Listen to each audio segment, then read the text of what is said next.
Yeah, look, not really.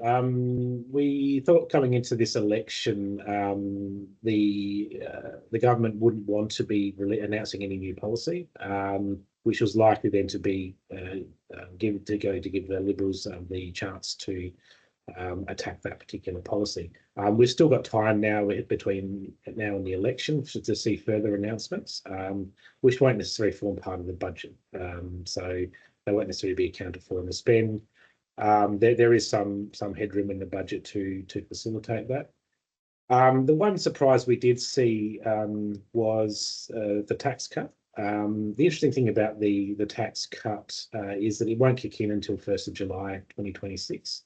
It's fairly minor at the lowest tax rate. It actually benefits all taxpayers. So there's limited ability there for an opposition to come in and suggest that it's favouring one group of taxpayers or another. And it's a very safe handout, if you like, to announce in the budget. So apart from that, there was really nothing that hadn't already been announced before the budget, which is what we expected, just to manage that risk that an announcement could be seen unfavourably in the budget. There were definitely winners and also losers in this budget. It was put together, we think, quite quickly. A lot of the measures that were in the budget had already been pre-announced. But the big winners are just ordinary Australians who are getting now some cost of relief measures directed at energy bill reductions, and also the proposed tax cut. So they are welcome measures and address some of the issues we've seen already through bracket creep with increasing wage cost pressures.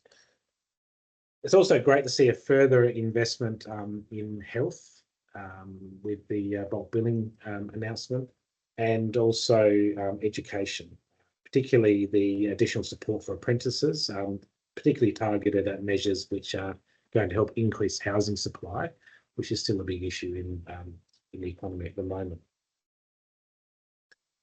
The losers, probably in this one, I think where we expect to see a bit more was really around small businesses.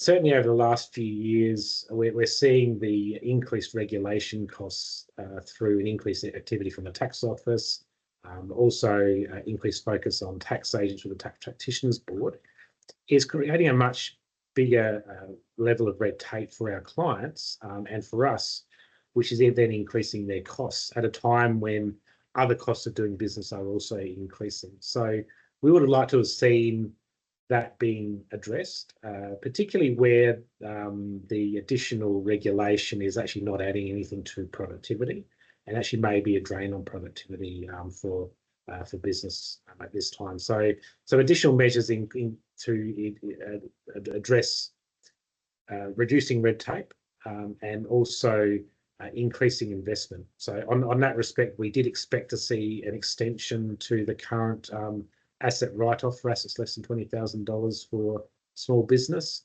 That hasn't happened. We still have some time now between now and the election for that to be announced. But if that doesn't happen before 30 June, we will see the cost of new assets for small business increase and likely investment in new assets decreasing as well.